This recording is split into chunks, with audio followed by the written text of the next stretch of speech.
Well, it's a pre Yeah, I mean, thing. no big deal. I guess I'll hit start recording too. Gotta find us. Gotta make sure are we live? Yeah, we are live. That Craig is already here. well, that's your job to make sure that we're live and got some action going on, Yeah. JT. I pay you all this money, man, and you don't know if Oh we yeah. live or not. What the heck is going on? You pay me more than Russian rubles. I don't know if you can talk about You're right. Russia anything We right we now. might actually get demonetized for that comment. My bad. Oh gosh, yeah, we won't get into that part. Other than we hope that everybody's doing well over there. I hate the war, you know. I don't know, but anyway, Um, we need to talk about some other stuff though, because we got there's some more Alabama stuff going on. Well, maybe not. Um, I'm talking about Calvin Ridley and former Alabama stuff, but got some caught up in a little bit of mess, JT, with this betting on the Falcons. Was it with FanDuel or not? I keep saying it was with FanDuel or I had said, and I know we're already kind of getting into it. Who cares? We'll just jump right into it. yeah. I was in my PSG Talk Discord with some American buddies. You know, we just kind of share news stories and whatnot. And I shared the one about Calvin Ridley, and the thing I thought about, I was like, it sounds like this was just one of those things where he was just like at a Buffalo Wild Wings somewhere with his buddies and saw like one too many DraftKings commercials, and you get like the $20 on your first sign up, and he was like, man, whatever. I'm just signing up and having me a little fun. And was sitting there eating some wings and drinking some beer, and decided he'd go for a 17 parlay. Well, maybe so. And by the way, before I respond back to that, there is some people that want you to be able to talk about soccer a little bit more. So you might have to have some special episodes about Oh, there is? that. I didn't know that was a. Well, I mean, PSG just.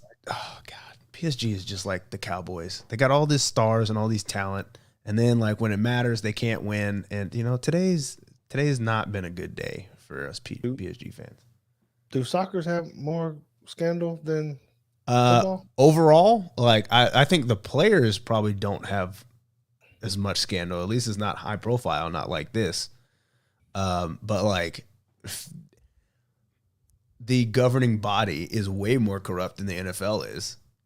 Like for real corrupt. Like they've sent people to jail in the last few years over bribery and things like that. So they're worse than Goodell. You're going on the record and saying For sure. Goodell's not going to jail. So like the worst thing we can say about Goodell is that like, you know, Ray Rice gets 6 games and Calvin Ridley gets a year. But Goodell he's not taking bribes from the president so that the Super Bowl is held in a certain city and things like that. At least not that we're aware of. yeah, you brought that up before we get into the meats of it. So Ray Rice got 6. I have my little notes. I don't know what the heck I did with my little note card. Um, let's see. Ray Rice got 6 games for domestic violence. Let's kind of put this in perspective as we go into it. Greg Hardy, domestic violence, 4 games. Adrian Peterson, child Like, abuse, yeah, felony child abuse. felony child abuse, 6 games. I guess we have to bring in Zeke too, right? Because he had some little stuff going on. Is abuse, I guess you call it domestic violence or whatever. 6 games, and Kareem probably Hunt, one. So, yeah, I mean he get, you know. 6 games and he got traded. Well, he got cut. He didn't get traded. The Chiefs just cut him. Like before, when it came out that it was true, the Chiefs just cut him. But then I think he had to sit 6 games after the Browns picked him up. So okay, so I think that a lot of the discussion ends up being, Was it fair punishment for Calvin or not? What is? Oh no, well, we should talk really really good about this, okay? Because is it fair? One, based upon what other people did. Does it matter what the NFL says about certain things in gambling and changing, uh, perhaps changing the outlook of a game? I know they say he didn't do that, but Mm-hmm. um, is it? Who actually comes down with this? Was it Goodell or some other group? Just arbitrary stuff that the NFL has just to be able to make up their own judgment seems shady. Shady. Yeah. Well, so there is one like one thing that I've seen that is compelling. Like one thought about like why Calvin Ridley gets a year and the rest of the guys we mentioned gets some arbitrary amount of 4 to 6 games or whatever. And I think with the exception of, no, there was one exception. What? Well, Repeat offense? huh? What do you mean? Someone has No, repeat offenses? no. I was saying like the thought that was being discussed was you the justice system is the one that should be punishing the other guys. So like if he goes to jail for a year, then he can't play football. But none of these dudes were punished by the justice system. So we're looking at the NFL to be like some kind of morality police. And a lot of people are saying that's not their job. That's the justice system's job, and the justice system didn't want to punish them. So the NFL shouldn't have to, and we shouldn't be looking at them to, say, well, this offense is 6 games versus this offense, which is 8 games, or this offense, which is 4 games. So then they say, all right, so you take all that, because those are things that are supposed to be illegal that they weren't convicted of or whatever, weren't punished for. And then you look at Calvin Ridley's incident, which is not illegal, but it is more akin to like, well, not it doesn't rise to like Pete Rose levels of gambling, but that's like the one thing that the NFL has jurisdiction over that you shouldn't do, which is gamble on games as a employee of the NFL. Okay, so let me give a little bit of background about that, and then I want to give you another food for thought with that. Actually, I have two, but I'll give you one first.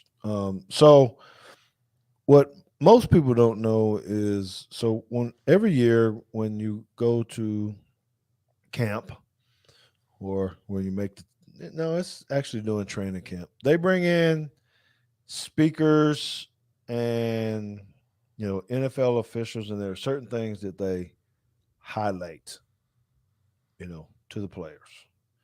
Just kind of their deal. They tell you what the fines are, what you're going to do if you do this, and one of the big sticklers is about this gambling deal. They always talk about it. There's always signs up in the locker room about that. Of course, they talk about a lot of other things. How you get help. So I at least want to point that out, that it's something that players should know about if they're not asleep during that meeting and paying attention, because it is pretty, one of the things that they highlight with that. Okay. So what I want to bring up though is you made me think about something when you were talking about moral police or something of that nature. What about why is there any difference in this in like lower level sports, high school, college, where you're trying to get people to make the right decisions? Is this the way of kind of the NFL doing it? There's no rules on certain things. You fail a class, or fail in multiple classes or something, coach can sit you out, or the principal or something. Or maybe you do something like this. Maybe you send out a bad video that you shouldn't do and they sit you down. There's no real law. They're not going to jail or anything, but schools, coaches, administrators make choices when they're younger to say, hey, we're not going to tolerate this. So why do we feel like it should be any different once they hit 21, 22 in the National Football League? I don't know. I mean, there's it's hard to codify rules because I mean, like law, federal law, state law, local law, like all those things, they don't come up in a day, right? It takes a long time to write a bill and pass it and all that kind of stuff. So I think it's hard to write a rule book that says if you do this, this is the suspension. If you do that, this is the suspension. And then like chop it up and divvy it up and say it falls under this particular category. And because there's so many things that are unethical or like what the thing that I keep coming back to is like conduct detrimental to the team. What does that really mean? Like if I gave you the rest of the show, could you come up with every possible scenario that would categorize conduct detrimental to the team? I'd give you an hour and you probably couldn't think of every scenario. And then I could give another coach another hour and he might come up with he might spend an hour saying things that you never even thought of. And I think that's why like things like this are so difficult. Because everybody has their own standard of which is acceptable and unacceptable, and it's all gray. It's not black and white. And, then you have to start getting into the things like, well, how much, like if it was $1 million bet, does that make it worse? Does anybody confirm if it was actually a $1,500 bet? The NFL statement, I think, said it was a $1,500 bet too. I'm not sure. I can't remember. Okay, so I have another thing about that here in a moment too. So y'all make sure y'all sit tight with that. But I think I want to give another example of things they talk about. It's like getting hurt, right? In your contracts or things they talk about are things that you can't do that normal. If I could say normal people do, normal employees do too, right? That, hey, you're not supposed to ride a motorcycle if you're in the National Football League. Oh. I don't know if people really know that or not, right? Because, high chance of getting hurt. You fall off that motorcycle and you scrape a leg or break a leg. Well, the NFL is going to say, hey, that's not our fault. We're going to need to fine you or suspend you or something for that. Same thing with skiing, JT. Say, hey man, don't get out there on them slopes, boss. Off season, everybody going to Colorado, hanging out, having a good time. You can go to Colorado, but don't go down there and break that leg and then come back and then expect us to pay you. Yeah. I'm saying no. There's things that you can't do. So, from that perspective, and again, it's the same thing. I don't really know what the penalty would be if you rode a motorcycle, got in an accident, fell off of it, and something got hurt, or going down a slope. If they're going to give you 4 games, or I don't know, suspend you without pay. Didn't really see it happen that much. I didn't really see gambling happen either, or never saw it. Not in this kind of sense. There was always gambling on the plane or something else with some cards or something of that nature, but not on the, like this. So, I guess I'll make the statement now before, that I don't necessarily agree with the ruling of them putting them out for a whole year, but I can see it and I can understand it. I think that's where I am too. Is like, maybe it's not worth a year suspension, but when I first saw it, my first reaction was, I think he's lucky he got a year. Yes.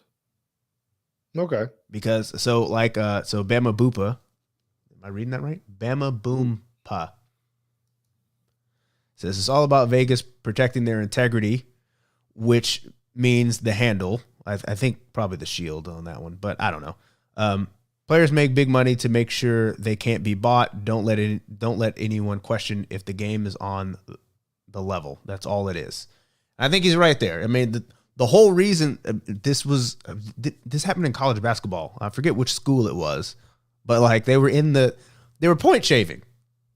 Now, I mean, in this case, I think he gets lucky. Well, maybe not lucky. I think he probably knew better if he was like still with the Falcons. I think this only happened because he had been removed from the Falcons for so long.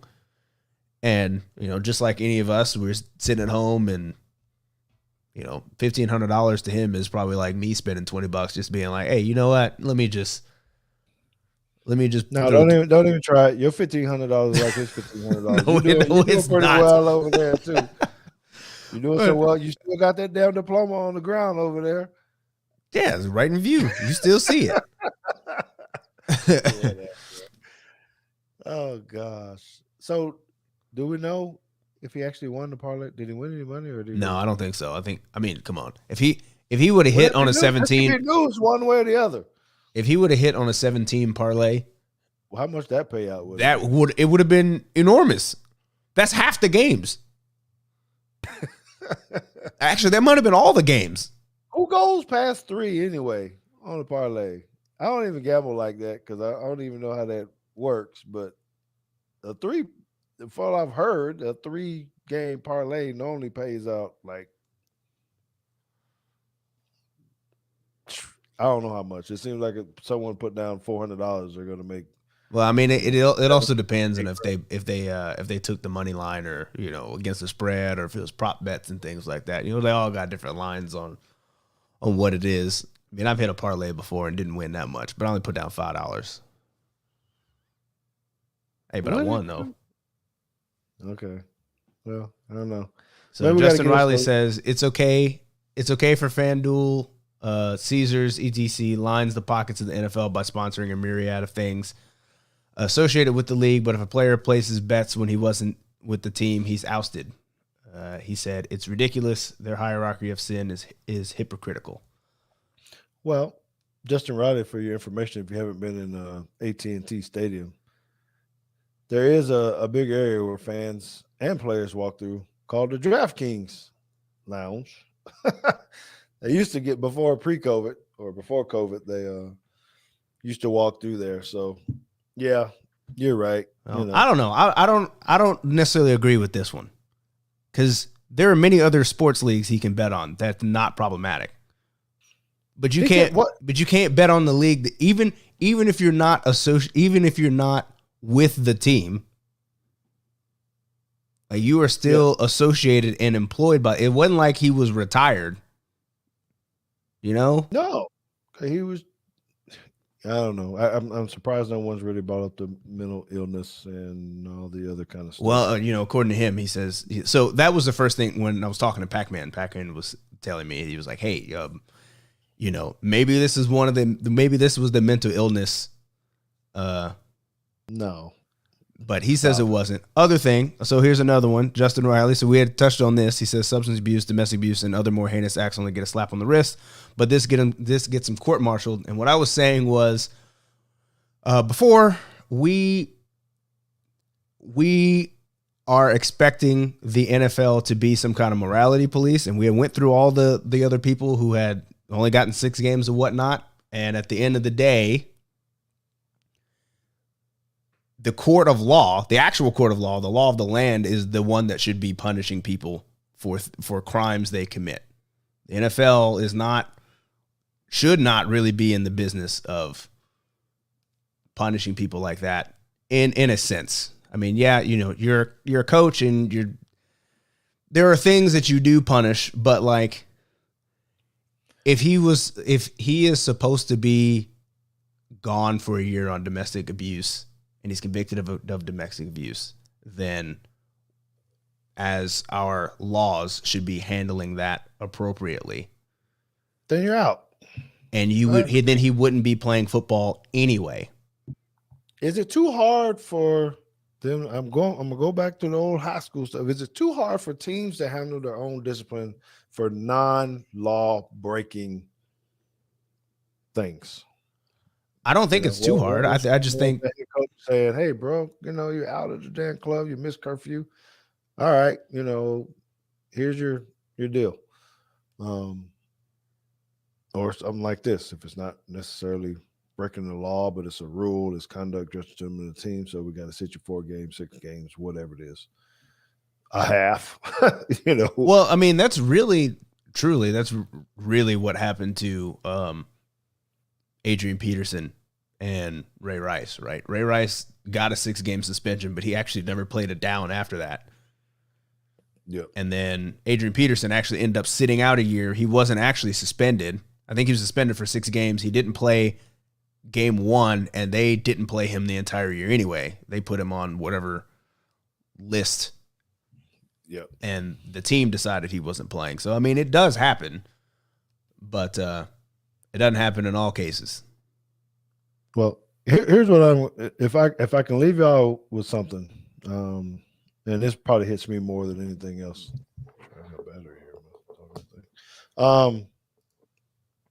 You know what I would be worried about as a player the most with this, JT? It would be your granddaddy, my dad, that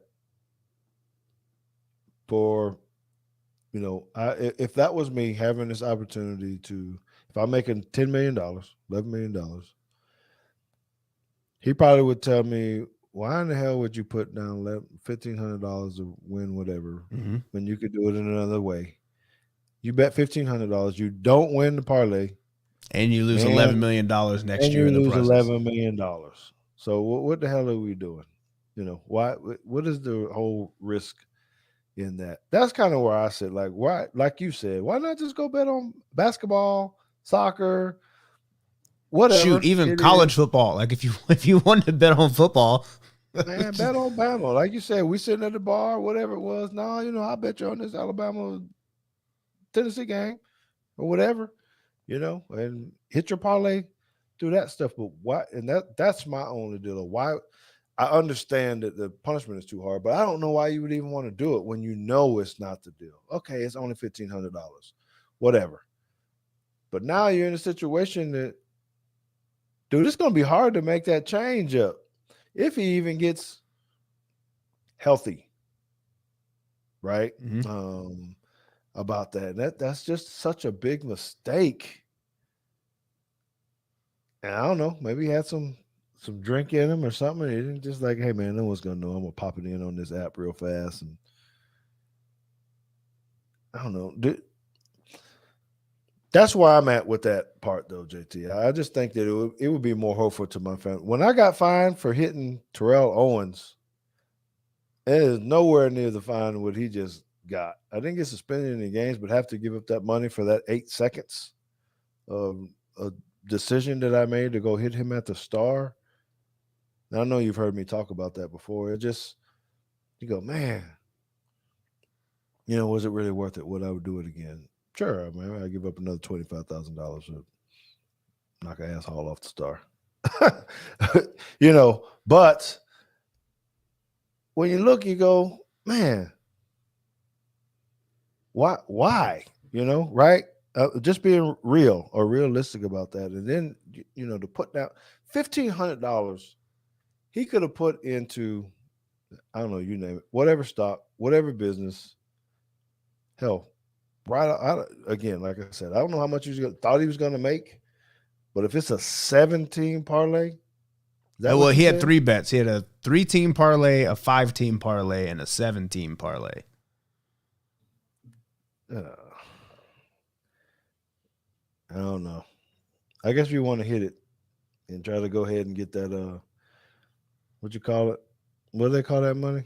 That life altering money. Something that. Oh, I'll tell you. Sorry, y'all can cover your ears if you want to hear it. I heard someone else say it. He was like, that go fuck you money. You know, if you win it, something like that. You know, then you say, man, I ain't come back to the NFL at all, because I've heard plenty of people, wealthy people, say, hey, you had NFL money, but you don't have my money. You know, that's Mhm. different kind of funds. So I don't know. I just wish he wouldn't have did it. No, I don't agree with it. I'm not in favor of this whole year thing.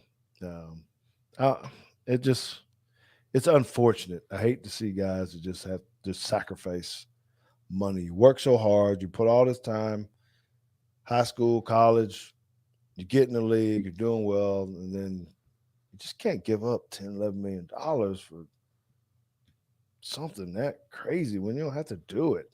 You know, I don't know. People might hate me on that because maybe it seems like I'm not supporting Kevin um, Ridley, my Bama guy. But I don't know. I'm telling you, JT, if your workplace tell you don't gamble on what other software company out there, Mhm. man, don't do it. It ain't worth it, boss. I'll let you borrow $1,500, $3,000 or something if you need it. Deal? Or I'll just call you and you can place the bet for me. Yeah, that's what I'm saying. I'm gonna give it to you. I'm gonna give you the cash too. It ain't gonna be no paper trail. I ain't gonna give you no doggone check. Uh, do you even know what a check is? I Did do y'all know have to what a write check check? is. Yes, yes, I have to write checks. Because you probably only been like direct deposit from the first day you started working. Have you ever received like a paper check I from the job? did, and it was confusing because my second internship. So yeah, my second internship when I was here in Irving when I was working at NCH. I was so confused. So I was already confused because I didn't understand how like being paid in arrears meant. You know, like they don't pay you your first 2 weeks because of like how payroll works. They pay you the next 2 weeks for the previous 2 weeks. Does that make sense? Yep. Yeah. So I mean, I think everybody pretty much gets paid that way. Um, but then, so I was already confused because I was like, I feel like I've been working here for like a month and I haven't gotten paid yet. Like, what is this? So I had somebody explain that to me. But then my boss was like, "Hey, your paycheck is come in. You got to go over to like building 6 to the accounting department and go pick up the check." And I was like, "What is this? 1987? I got to go. Why do I have to go all the way over here?" And I couldn't find the place. And I've never been paid with a check from like a job like that since then. That was I didn't understand why this was a thing that I had to do.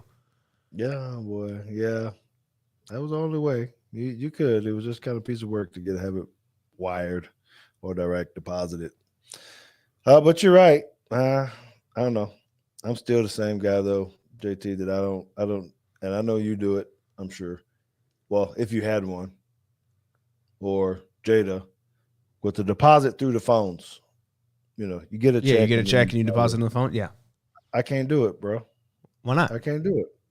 I just I gotta go put it in the bank in the machine or hand it to someone and make sure it's there. what's the, what's the I just difference? can't do it, man. I just can't do it. What I don't understand is why checks even like began to be a thing because Oh, it just has all of your banking information on it. Like your whole account number is just on this piece of paper and you hand it to somebody. I don't understand. Like I know check fraud is the thing, but I feel like it should have been way more widespread because every time you give me a check, I just know what your bank account and your routing number is. I know what it is. well, but you had to go in to do it as well. So doesn't matter. We're here where we're at. We got it all, you know. So what do you say? JT had to take a bus and Yeah, I use had to take a Google. bus and use Google Maps to get his check. It is, I mean, it's true. I had to go through so many security checkpoints to get to another building. Like, it was ridiculous. All right. So JT, just to make sure we don't keep our next guest waiting on, because we have Yes. hit the 8 o'clock hour. At this point in time, we're going to go ahead and give old Coach Wimp Sanderson a call and start the Teagues Take show Yeah. again. So since we were doing the Uh, pre-show, you get to see this happening. Well, at least you get to see me. I'll be writing his number down since Got it on a Since I screenshot here. screenshotted you the thing. I don't know if you ever check your DMs on your Twitter or whatnot. I do So, not. yeah, that's why I The figured only if you person that DMs me on Twitter is your daughter. sending you something funny Yes. or whatever it is. So, well, yeah. So we're gonna have Wimp Sanderson on here in a little bit while JT's trying to grab him. Y'all just sit tight and listen to me give a good monologue of whatever it is. I can't see your comments if you're making. Well, before you do that, let me go ahead and roll the intro so I don't have to roll the intro after he gets on the phone because that would be weird. And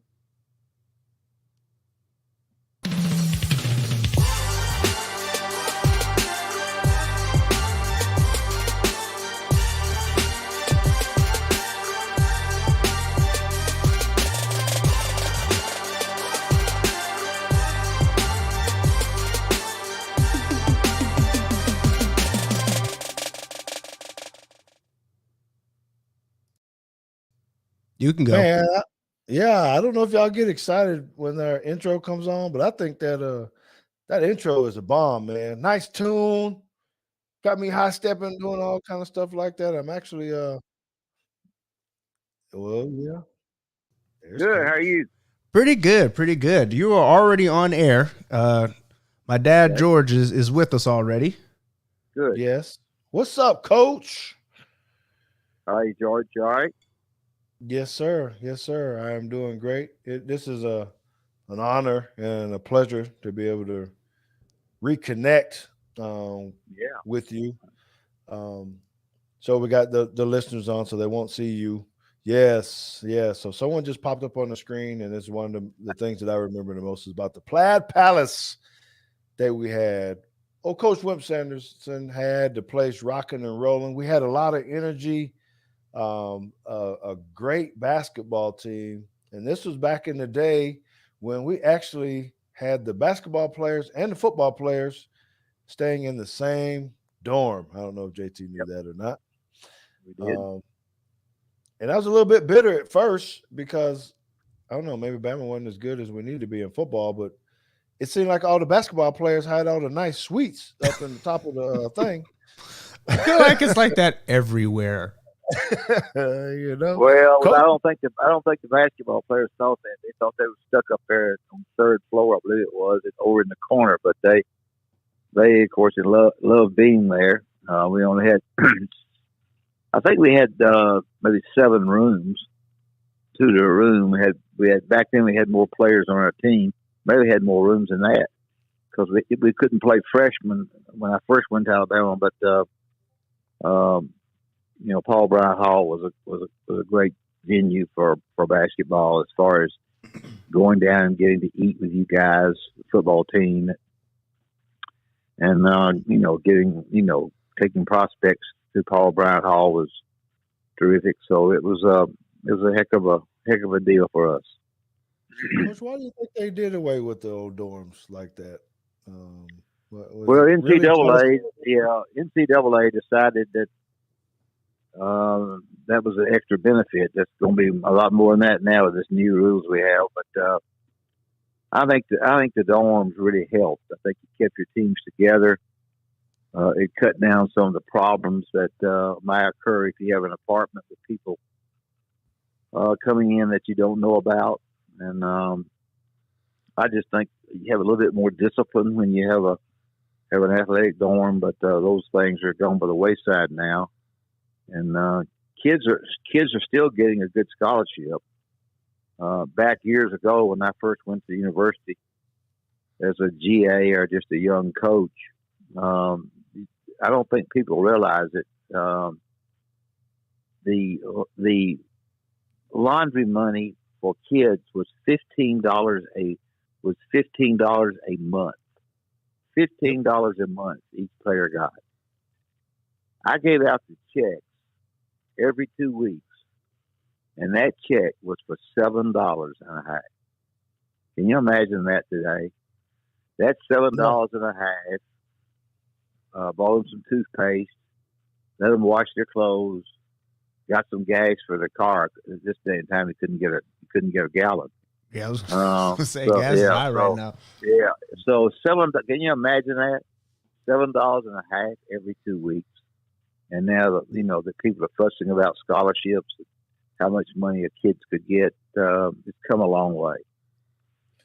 Well, absolutely. I did get a little bit more than $7. We were up to about $50 at the time Yeah, that I yeah, went. So I was at least able to go down to Buffalo Wild Wings and get me some wings and have a good sure. meal. It got better, but that's back a long time ago when it was $15. I know, but then now they're making freshmen. They probably can be making, and I don't know how much the NIL is different for basketball than football, but It probably if they're Oh, depends where making, you're it's at. just it's just according where you are and who you're willing, who's willing to sponsor you. If you get somebody that has a company, then you're close to the family and you want to let them advertise for you. You can make a lot of money. So it'll be interesting to see if they put a cap on the NIL. They're going to almost have to. If they don't, there's going to be and it's also going to be a little bit of a problem as when linemen are lining up with each other, and one of them's getting 10,000, the other's getting nothing. The problem you have of having your team together, team united, your team upset, the parents upset because one offensive lineman's getting more than the other one. So it can become a problem, I think. yeah, well, I agree. We got a basketball player, so I'm the athletic director at high school here in Yeah, Texas, John Paul II High School, and we had a basketball player leave here. He's not even playing; he's sitting on the bench right now. But apparently, he was making 30,000 a month. uh, That's a long ways from $7.50. yeah, yeah. That's right. And I don't particularly care for the transfer rules that we have in college now. We didn't back. We've got good basketball teams, full of transfers. And I can recall when I took over as the head coach in Alabama, I did things quite different than the preceding coach. I was tougher, meaner. If we had had the rule of trade of transfer anytime you want to, I wouldn't have had anybody left in a week. They'd all been gone. That's I've right. been gone. I'd have been dead because I was pretty tough on them. And they I think they appreciated me after they left, not so much maybe while they were playing, but I think they do appreciate it now. I think coaching is a deal where sometimes your players don't understand you. They fuss about things that happen. It's a little bit like living at home with your mother and daddy, and you think your mother and daddy are a little bit old fogey until you get out and have a family of your own. And then when you have a family of your own, you see that maybe your mother and daddy weren't as old fogey as you thought. And I think to some degree, coaching is a lot like that. You don't understand everything that goes on until you leave, and you feel like that the coach made you better or you got better because of the strength coaches and because of the head coaches and assistant coaches making you work. I think that's something that needs to be put in youngsters' minds. Yes, sir. So talking to Wimp Sanderson, he's gone to the Sweet 16 with University of Alabama 5 times. A couple of those times when I was there, 89, 90, went to Sweet 16, 90, 91, Sweet 16. Yeah, US, we actually went. We actually went 6 times, but they took one up. They tried to take one of them away from us because of Derek McKee. They claimed that Derek McKee took a check for some money or something. We played the tournament, but we actually got there 6 times. Unfortunately, we didn't get past that. Disappointing not to get past that, but we had the SEC tournament going on now. In fact, I've got the television on, and the thing about this is that in the 12 years I was there, we played in the final game of the SEC tournament 9 times. Wow. Yeah, so people don't realize how difficult that is because you have to beat people, and what you have to do is you have to beat people you're supposed to beat. And sometimes, you guys know, Mm-hmm. sometimes it's hard to beat people you're supposed to beat because your kids mentally think you're going to beat them and you don't play hard. And then you have to beat somebody that's as good as you are, and you're fortunate enough to beat them. But unless You you're tell willing to unless you're willing to beat people, able to beat people that you're supposed to beat, that sometimes is not easy. that why we lost to Georgia.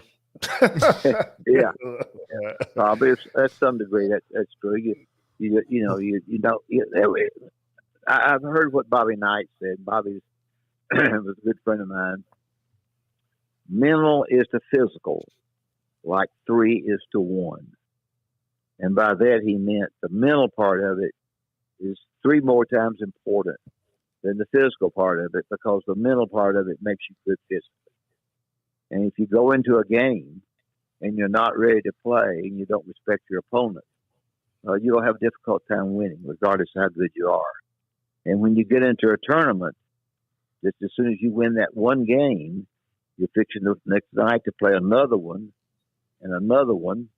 And to get through all those games is not easy. So I've always been really big on mental preparation, on being darn ready mentally to play. And I think Alabama football is really very, very good that way. Of course, Coach Saban has done a terrific job there in getting Alabama football where it is today. I was there the whole time under Coach Bryant and Ray Perkins. And both those guys worked awfully hard, but nothing is quite like Coach Saban. Yes, sir. Well, Yes, sir. before we get into current affairs with the Alabama basketball program, we've got a question from the audience here. From Justin Riley, he asks, "What was the most rewarding part of coaching Robert Ory, James Hollywood Robinson, and Latrell Sprewell?" Well, I think taking their abilities and trying to get them better. The 3 things that happened pretty much. Sprewell, we got him, and he needed some work with his grades, and we were able to get him over to Shelton and get him to studying a little bit better and working a lot harder. And Hollywood Robinson had never seen a shot he didn't like. Hollywood only shot when he had the ball. So that's what we used to tell him. And he, they're good shots and bad shots. And we had to teach him what we felt like was a good shot, and we had to teach him the other end, and that was the defensive end. But it was fun. It was fun out there. Hollywood and I are close. He lives in Vegas now. Robert Ory was hard to coach. He had a high school coach that was tough on him, and then he came to me, and I was pretty tough on him, and he went through some tough times. Very good player, had great ability, but we had to push him and make him better. And I think those are the kind of guys that maybe didn't realize what we were trying to do with them, but now appreciate the hard work that they got. They made a lot of money, and they got a lot better, and they got a lot better. And so, based on that, I think coaching was fun. It was hard, but it was fun, and I think they would tell you that they appreciate what went on. Did you ever take any of the players down? So on the football team, underneath the Coliseum, we had those little rooms, those little gyms down there. Oh, I'm forgetting what we're calling them, but they used to take us down there in the football team and sweat us to death in them little subsidiary gyms y'all had down there. Lower gym, that's what we used to call it. Lower gym. Did you take your guys down there and give them a little something? Sure, we gave them some work down there. We used to. I was one of the few that we came home after a couple of games that we didn't play well enough, and then when we got off the bus, I said, "Go in and put your stuff on. We're going to practice." and we would practice at 9:30 or 10 o'clock at night. You think they like that? No. Yeah, I think I got their attention. Yes. So in actuality, they finally banded that and wasn't allowed to do it anymore. But I did it for a number of years. Yeah, hey man, it worked because you were very successful, and we know as athletes, both JT and I, sometimes we got to find a way. Coaches need to find a way to push Yep. our buttons and get us back in line. Yeah, I'll tell you how to push some buttons is having all your football players in Iowa go through this circuit in what we call, your blues and grays, just your t-shirt and your shorts and these in your tennis shoes because you're in the basketball gym, and then they tell you, all right, we're gonna take the rest of the workout outside, except you don't get the change, and never mind there's 2 feet of snow on the ground, but we're going out on the football field and what you're just wearing, we can go out here, we're gonna push these sleds and whatnot. We never did that. We didn't have that opportunity. Thank goodness. I don't like cold weather myself. Well, you're born and raised in Alabama and not too far from up the road. I'm born and raised in Florence, Alabama, up in the Tri-Cities area, and there were some good basketball players and football players too. In fact, I think Coach Saban just signed a defensive back from the high school up in Florence, so it's it's a good area. So it's good to be able to sign as many kids in the state as you can, but if you can't get some, then you got to go out of state, and that's gone a little bit everywhere now. They get a lot of players in a lot of different places. Oh, yeah, for sure. For sure. Well, so what do you think about the squad? So the team is going in as a 6th seed in the tournament. So I need some education, Coach, because I don't know enough about it. Maybe our viewers and listeners don't know either. But how this whole process works of getting into not the SEC tournament, but into the big tournament. Okay, NCAA tournament. It used to be if you won 20 games, you pretty much have a shot. This day and time, they go more on your schedule. If your non-conference schedule is good, it helps you to win some of those games. The one thing that Alabama has done this year is they've beaten 3 really outstanding teams. They've beaten Gonzaga, who's going to be a number 1 seed. They've beaten Houston, and they've beaten Baylor. So those kind of games help you.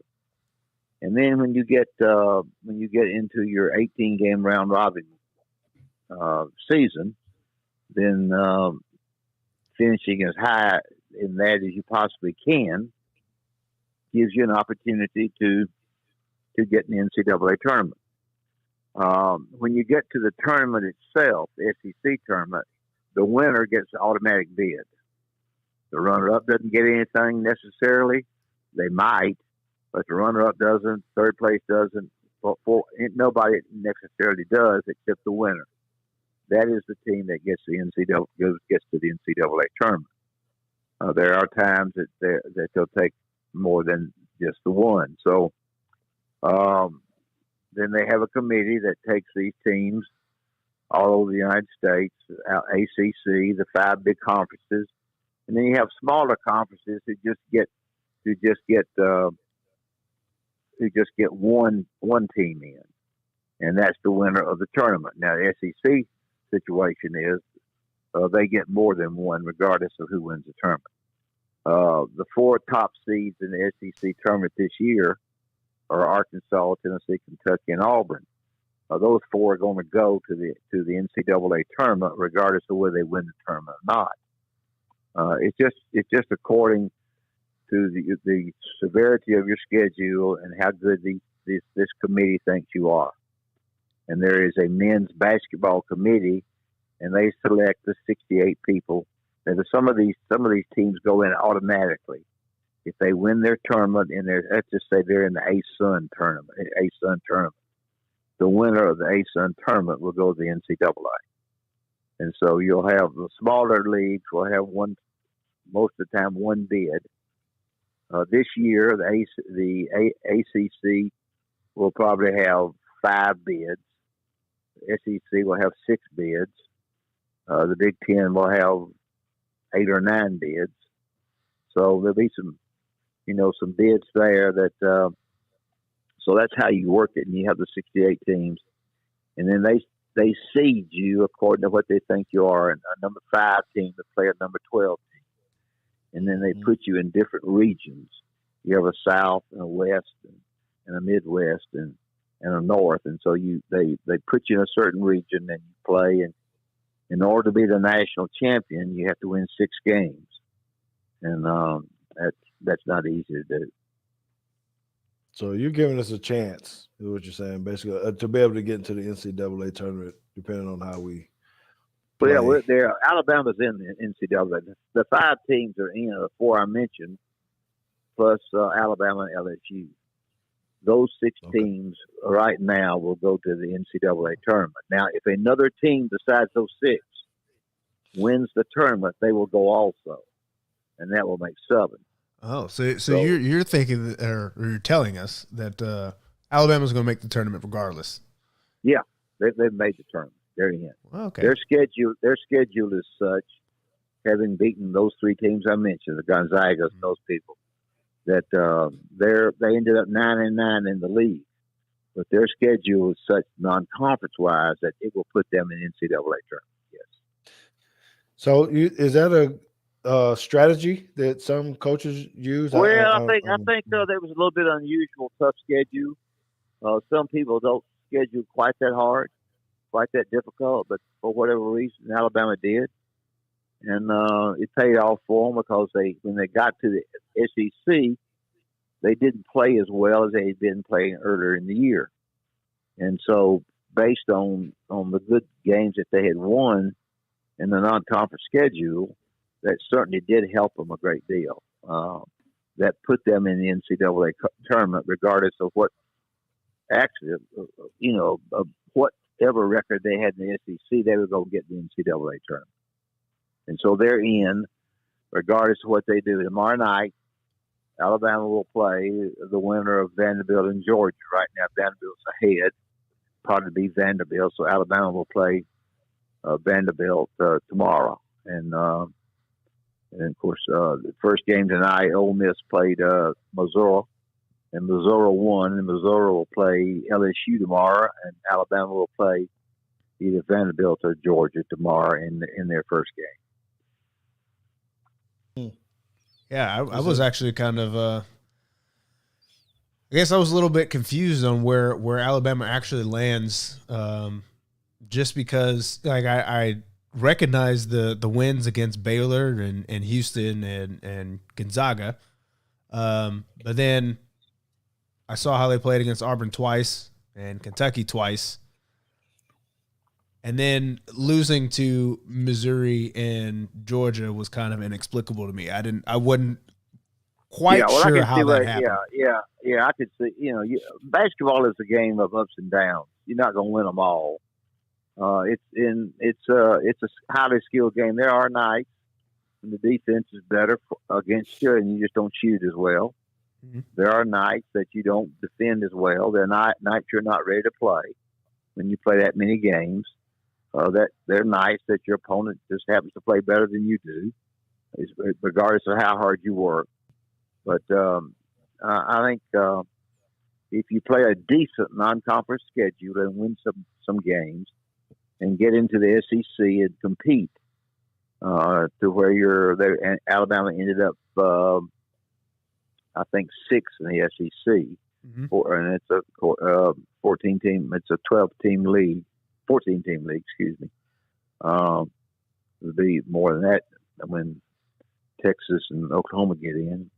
So they're fine. They'll be according to prognosticators, they'll be a 5 seed in the NCAA tournament, maybe a 6 seed. So okay, and I have no idea who they'll play or where they'll send them, but they could send them to could send them west, they could send them to the east.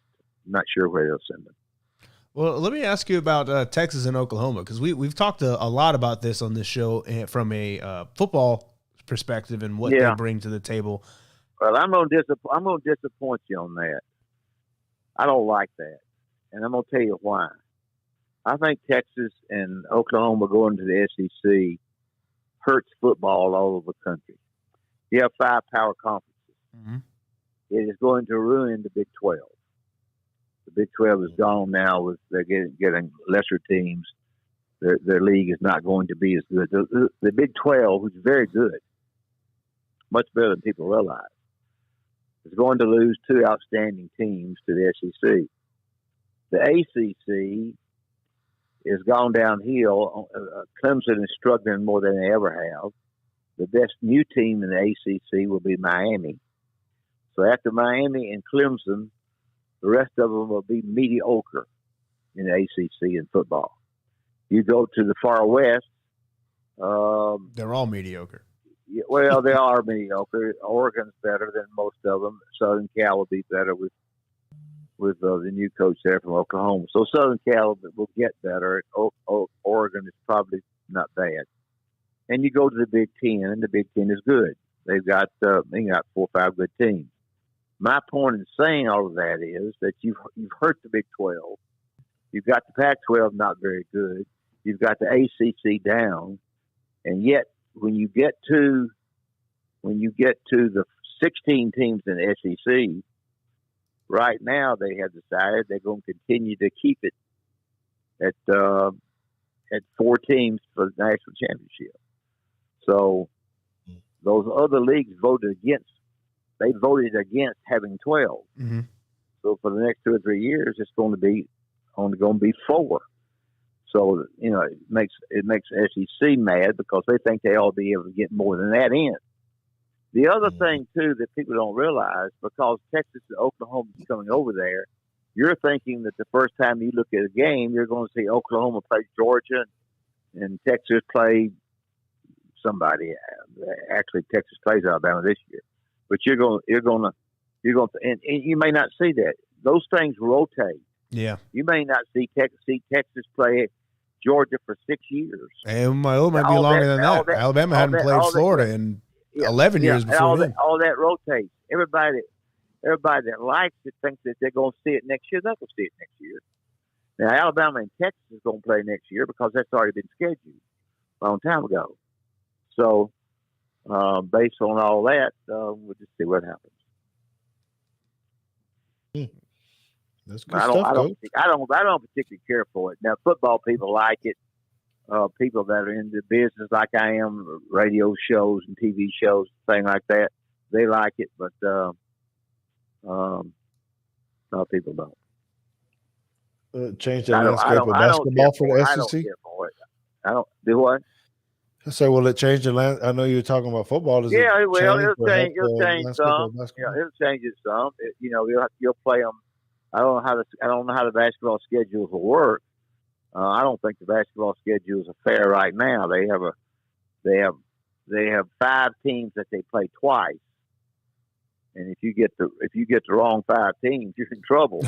and the other 4 you play 4 at home and 4 on the road for a total of 18.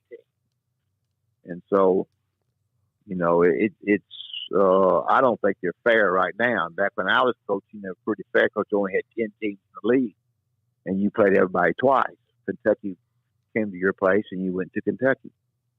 So, pretty complicated. Yeah, it is. Well, with that, with it, and we'll just have you for a few more minutes, if possible. Coach, we do thank you again for coming on and talking with this. And just want to talk about this. If you can give us a little bit of nuts and bolts about what Nate actually, what is, this scheme. I know there's a lot of 3 balls. Seems like we live and die. As a fan, we're sitting here, and it seems like when we're on, I would say this. Yeah, I think they're gonna play. That's the way they play. They shoot a lot of threes. They're averaging 30 attempts a game, 33 attempts a game, making about 9. Their analytical stuff says that the threes are the best way to play. The problem that Alabama has had is their turnovers. They turn the basketball over more than they need to in order to win.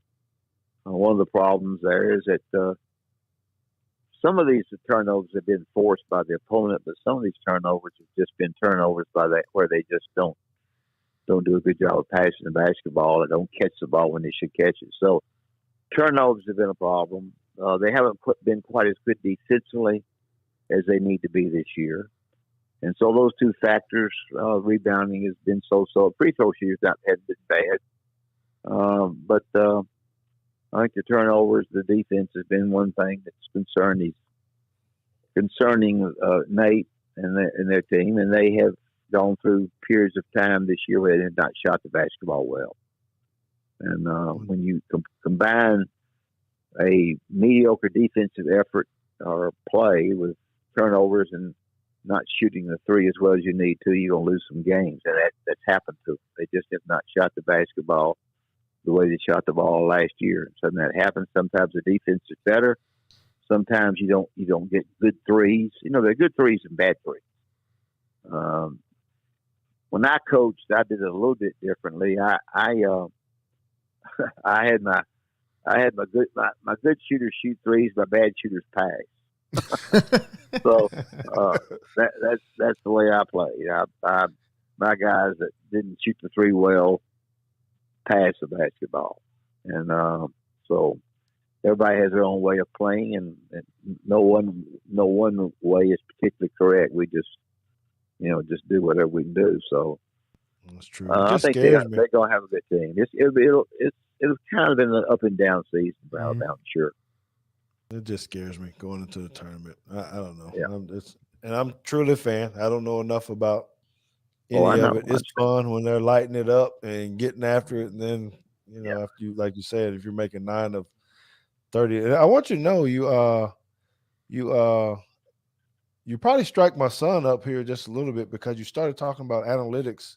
And JT, I didn't know they had analytics for basketball. Well, they got analytics for everything. I don't. What do you mean you don't know they have analytics for? Name a field, name a sport, name a job. There's analytics for it. Yeah, I don't know. I don't know enough about it, but there is, there's strategy in all of it. And back when I was coaching, we just made darn sure that we tried to play to each kid's strength and play with our team to the strengths of our team. Sometimes we did right, sometimes we did wrong. But it was, interesting to be sure that we matched up our players versus the matchups of the other team. So that was important for us. Okay. JT? We got a few questions. One of them being, why do you think that Alabama basketball continues to struggle with mental errors, high number of turnovers, etc.? I don't know the answer to that. Fair I enough. really don't. The only thing that I think you try to help them in practice, going 3-on-3 and 4-on-4, and when they make a mistake, show them why. Sometimes you take the dribble. The dribble sometimes gets you in trouble if you get into the areas of where you're trying to dribble too much. You're trying to get in there where it's too deep and you can't. You get yourself in a problem when you can't pass it. The dribble's got to be used smartly. Basketball is a game of angles, and people that get up and try to dunk the basketball to be cute. When they did that for me, they were out. I took them out. When you get up and if you can dunk it, fine. But if you try to dunk it and can't, and try to be cute with it, the best way to score is to use the glass. When you use the backboard, then you're the best shooter. The further you get down the baseline, towards the end of the court, the less glass you have, the less backboard you have. And so, if you have the angle of a good shot where you can use the glass, you do so. But too many people try to do too many fancy things. I watch kids dribble the basketball between their legs before they do something stupid. I'm not interested in watching you dribble it between your legs. You get the basketball to the open people. Don't try to show me how good you are by dribbling the basketball between your legs. That gives me nothing. Shows me nothing. I want to know if you're able to do a good job of getting the ball to the open man and playing the way you need to play. So, if they continue that one person continues to turn it over, then you substitute. You do. When I was coaching, you know how far it is to the top of Memorial Coliseum. If we practice and a guy missed a dunk because he tried to be cute, to the top of the Memorial Coliseum he went. He went to the top, all the way to the top and back, and if he screwed with me, he went twice. So the one thing that got their attention. Oh man, yeah, Coach, you're getting me hyped over here, man. Talk about a little bit of motivation. You got it going. Well, then one more question for you before we let you go is which one of the newcomers has impressed you the most? Oh, I like Quinterly, the guard out front. He didn't even make first or second team all conference, and he had not as good a year maybe this year as last year. But I like the Quinterly kid. I think he's a good player. I think he gets the ball to the open people. He's been turning it over a little bit too much. He shoots that. He doesn't shot it quite as well, but I like him a great deal. Shackelford, of course, people like because he shoots a lot of free. I like Quinterly a great deal, and I think he's. They missed the toughness they had last year. That kid that graduated, Herbert Jones, a good player, went pro. Yeah, Jones is a good player. So I would say to answer some of your former questions, this basketball team is not as tough as they were last year. That's one of their problems. Well, I must say this because I'll say this to you, Coach, because JT, do you know what number Quinterly wears? I know it's a double digit because 13, I believe. Yeah, it must be 13 since he's asking me. Yes, sir. So he's my favorite player too. So I'm glad we're on the same page. Yeah, he's a good player. Well, Coach, why don't you tell everybody where you're at? You know, Coach is pretty active on Twitter. I was watching some things. Seems like you're doing another show that you're on. I have a radio show from 7 to 9 every morning. My son and I have one. I do it from the house. He does it from the studio. It's called Inside the Locker Room. It's just we have football and basketball guys on occasionally. We'll get you on, and it's fun. We enjoy it. And then I'm on a couple of other shows. Jocks has a show, and I'm on it 15 minutes. There are a couple of other podcasts I'm on. So I'm shooting the bull with them a little bit, not a lot, but a little bit. I'm living in Birmingham and enjoying. Got all three of my sons coach, and so I hadn't watched them much because it's too hard to get where they are. But coach in high school or college?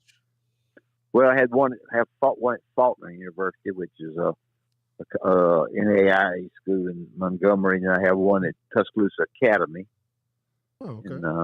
And so they all coaching. So they still enjoy it. They've been around basketball a long time. Well, when I get into town, I'll make sure I hit you up and we'll talk. Yeah. You may talk. I appreciate you guys having me, and y'all have a good night. You too, Coach. Man, thank you. Appreciate it. All right. Thank you. Bye-bye. Okay. Big round of applause for old Wimp Sanderson, man. I would play the sound, but you moved all your buttons. No, yeah. You know, I only get 8, and I played with all of them today. No, that's okay. Yeah, don't hit the womp womp womp on them. I think that was a great little piece, and it actually gave me a lot of insight on how the tournament bidding kind of worked. That's kind of good, bold, something. Yeah, I mean, I was actually surprised at how confident he was that Alabama was going to the big dance. I didn't really, I hadn't really been. He's at 5 seed. He's at a 5. Yeah, he's at a 5 or 6, and I hadn't been looking. I don't know. My eyes just tell me that I don't think they're like a top 20 team in the country just because of like how high the highs are and how low the lows have been. But he says they're a 5 or 6 seed, and out of conference, I guess, matters the most. Sounds like so. It's pretty good strategy, I guess, to have those on there because you kind of wonder, why they did it. But I guess kind of like football, and you try to play somebody good early or whatever, and try to strength the schedule. So that's good doings. I don't know if Nate Oates gets the credit for the scheduling or if that's actually. I think it's Coach Byrne or Greg Byrne. Yeah, so that's pretty cool. Yeah, we do hope that you guys really enjoyed that interview. That's great. I mean, it's really good to have him on. It's it's awesome just to reconnect with guys that you're around, and it's kind of hard to explain how those basketball games were. I know it's live and it's packed in there, but man, when he was playing and he had on all that plaid, and it was good to be around. It was very unique, JT, to be in the dorm with those guys. The Robert Ory's and the Latrell Sprewells. Some big name basketball guys that were walking down the same hallway we were all the time, and it just made for a good experience as a player too, because you get to know them, then you go to the game. You've been a student, but it's just something different when you're across the. I love when Nightbot gets somebody for too many emojis. That's funny. You got it. I gotta fix that. I said I was gonna do it last time, but I forgot. My bad. Oh gosh. So yeah, it's I think that's great just having them on and do that. And that actually makes me feel better, because I was like, man, are they even going to get into the dance at all? Yeah. I mean, I'm glad we heard it from him, because if you would have just asked me, I would have been like, nah, I don't think so. Like, they're going to have to show me something in the tournament to get in. Mm-hmm. No, I agree. That's pretty cool. And now I'm definitely, we got to cut that part out. About him picking Quinterly and picking my number 13 to do something. So, yeah, he was up in Florence. It kind of cracked me up when he was talking about Florence, JT, because he called it the Tri-Cities. It sounds like it make it a real big area. Right? Yeah, well, okay, so full disclosure, when he said Florence and the Tri-Cities, the first thing I did was go to Google and find out, first of all, where the hell is Florence, Alabama, and what other two cities are around it. I had no idea. Yeah, it was cracking me up. I didn't want to laugh, but I was like, "Oh, the Tri-Cities, please." A whole lot going on up there in Florence, Alabama. But they do put out some athletes. They do have some athletes. So yeah, man, it's a great show. Well, we got one more topic before we leave, right? Yeah.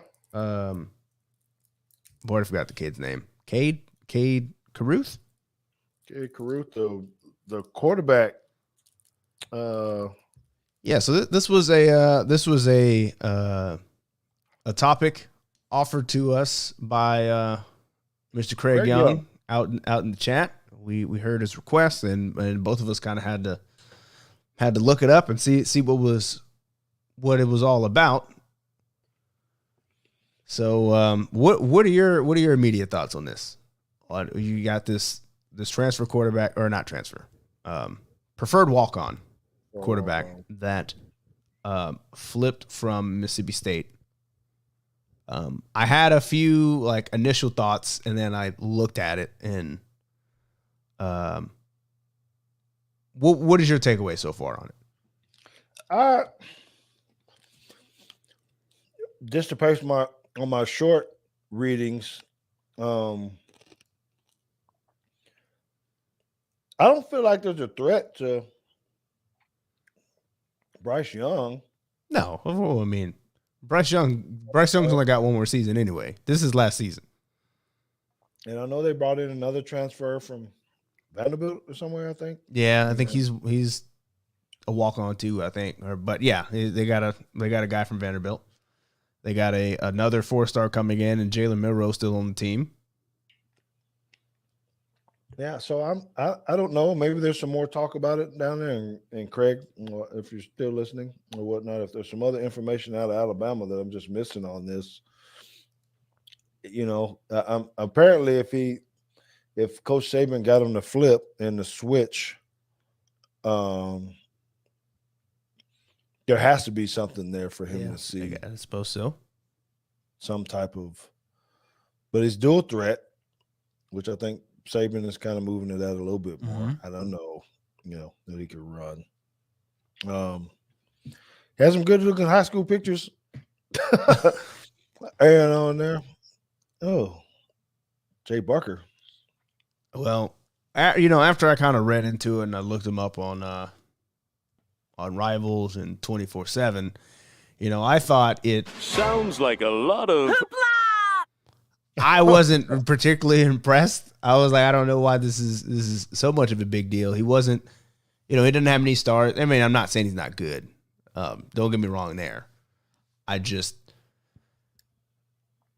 he didn't have. I thought when he said he decommitted from Mississippi State and flipped to Alabama, and then I found out he was walk on. So I was like, wait a minute. So we flipped a dude from Mississippi State that had a scholarship to walk on at Alabama, and then I found out no, he was actually also a walk on at Mississippi State, and he had 6 offers, but they were from schools not named Alabama and Mississippi State. And then I was like, oh, okay. I mean, this isn't like a coup. He's got Bama ties, and he probably he thinks that he's good enough to play at the big level, and he'd prefer to take the preferred walk on instead of going to play for Middle Tennessee State or whoever.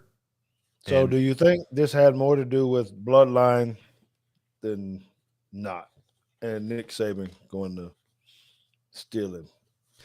I really think that's kind of all it is, right? I mean, the reason you choose Mississippi State over the 6 offers that you have is because Mississippi State is a Power 5 school. None of the rest of the schools that he had were like that. That's right. Yes, Braxton Barker 2.0. Yeah, I kind of feel that way.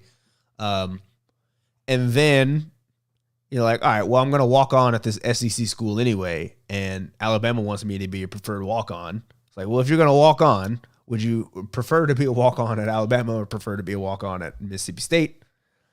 And I mean, why not? Especially since, if it doesn't work out, you can just leave, go back to Mississippi State. But like, I don't understand. Clearly, he has more confidence in himself than I have in him from watching a 4-minute highlight. It's not like I know anything about this kid whatsoever. But just off of those 4 minutes, I was like, I don't know. I think I would have taken the scholarship and just gone and played at a mid-major. And that's not what we do nowadays, man. It's Power 5 or bust, and if Daddy can afford it or whatever to go. Well, I mean, he's a legacy, so right, he's actually not paying anything. Oh yeah, that's true. That would be true. So I mean, as far as he's concerned, he is on scholarship. He just gets to put on the Alabama jersey and see, and he probably knows. He's like, hey, look, Bryce Young is leaving after this year anyway, so I'm a red shirt, and then it's going to be an open quarterback competition, which I can go try to win, and we'll see what happens. Bama Boompa says, I thought Jalen Milroe was the heir apparent. I think he is. I think he's the most athletic quarterback we got on the roster. I don't think he's the best quarterback. I mean, Bryce Young is clearly the best quarterback, but then behind him, I think Jalen Milroe is he's the guy probably, unless like Ty Simpson comes in and lights it up. But yeah, I think he went on and walked on over just because he got a better chance to go ahead and get in that ring right now, getting early, and that'll probably help his NIL deal later if he does decide to leave and yeah, give himself a chance. I don't know. It's going to be interesting to watch Alabama football this spring and see how it really looks with these new guys. Because I don't know. Can someone tell me how many early? What do you call I can't tell you off the top of my head. We got enough. We got a few. Justin Riley I think he put out a poll. They either put it on YouTube or Twitter, one of the two, about which position group which position group would you be most looking at during spring? And I was actually, so Justin, if you're still here, I was actually very disappointed in your poll choices, because the obvious answer was clearly all of the above. Like, what do you mean receivers, quarterbacks, running backs, or defensive backs? Like all of them. Like we got problems everywhere. I shouldn't say we have problems everywhere. We got new guys everywhere. Yes, sir.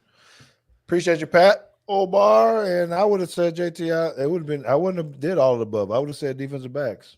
Simple, hands down. Because I just think we got to get better at that. If we're going to play, I mean, when we had Javier Arenas on, couple weeks ago. I mean, he kind of enlightened us on a few things. If you guys haven't listened to that show, make sure you go back and listen to that because we did talk a lot of good stuff about Nick Saban, and Mhm. who actually is the defensive back coach. And some of the things that he talks about on looking for the ball, not looking for the ball. I thought it was very, very good. We'll have to get him back on though. Yeah, Speak some and more. a couple shout outs to just some new people that I've seen in the chat. Well, shout out to Red Elephant. He's been here before, but saw Douglas Vines, Bama Boompa, and where is he? Where is he? Where is he? Bama Dan Knives and Paddle Bar. These are new names that I've seen in the chat. So we appreciate you being here. We sure do. We sure do. Very much. You guys are awesome, and we do appreciate it. And we know we did the little bonus piece before the show, but I would say at 7:30, since we started a little bit early, just to talk about Calvin Ridley and that piece. So make sure you go back and listen to that if you didn't get it. April 16th. Looking for, man. We hadn't been to 8A in a minute. Craig, you are not new. Don't. Craig ain't new here. New where? Yeah, whatever. I think I just talked to you today, Craig. As a matter of fact.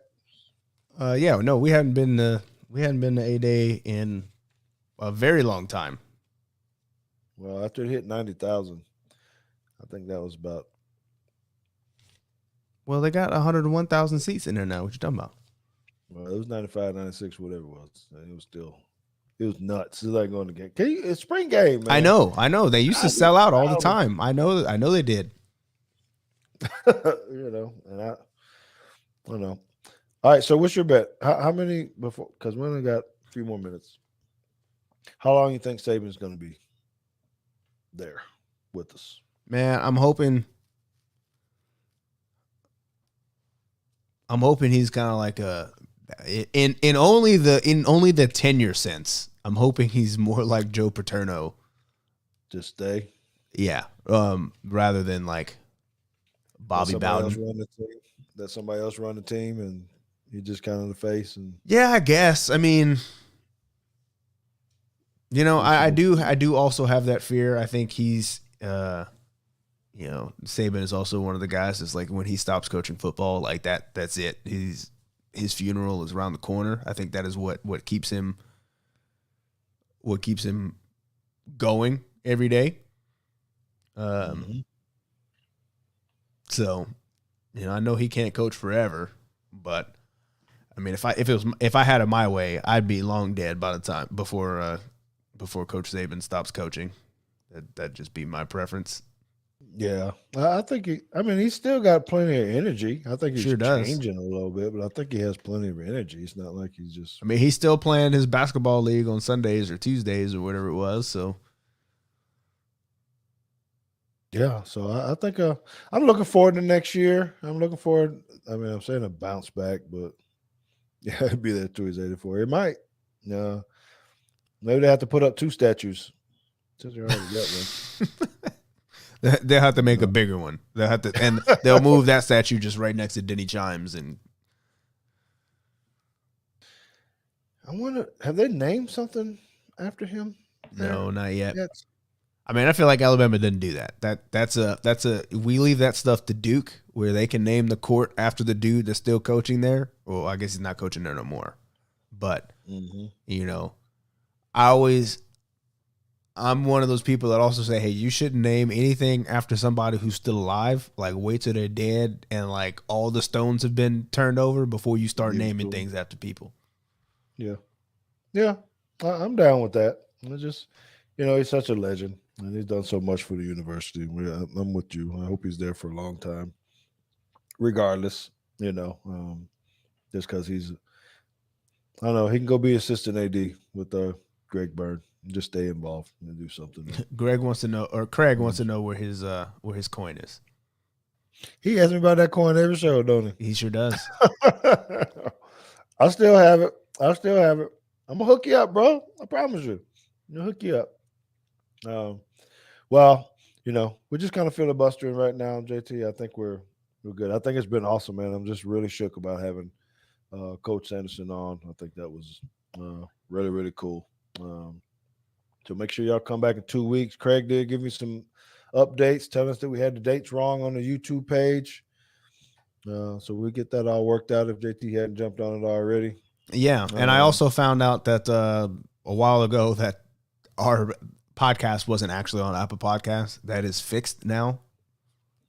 We are definitely back on Apple Podcasts, so you can find us there. So yeah, we apologize for that. Yeah, so go download those. You know, hit the like button, hit the subscribe button, hit the bell. You know, if there's a button that you think will help the channel here, just hit it for us. You know, that's right. Make sure you guys pay attention. Do that because we do some little bonus stuff every now and again. JT might give a little hot take on a little short on the YouTube page. Me too. I started doing some Monday motivations, Tuesday teas, like drinking tea, not teas. You know, we're expanding and doing more, and we're just happy for you guys that are. We're thankful for all of you that are supporting us and making this show what it is. Thank you for your patronage. There you go. He got all these new buttons over here now. I teed him up good. You know what I'm saying? So let's go ahead and get out of here, though, man, because I got another work day. Shout out to JP2, 3 championships in 4 days. That's what we do, man. Yes, sir. It's pretty awesome. Pretty awesome. So we'll be back in a couple weeks if we don't come in earlier, just because of all the free agency stuff that's going to be happening. We may have to do a special episode, but we'll be back on in 2 weeks. That will be March 23rd with Brock Marion will be our guest. Brock Marion was an all-pro defensive back, played for the Cowboys, the Dolphins, and I think someone else, Detroit. So, yeah, we'll come in and we'll get caught up with some more stuff with him as well. So with that, man, we're going to call it a night so I can go ahead and grab me some more spaghetti. But it's been great, man. Thank you, JT, for all that you do. Let's call it a night. Peace out.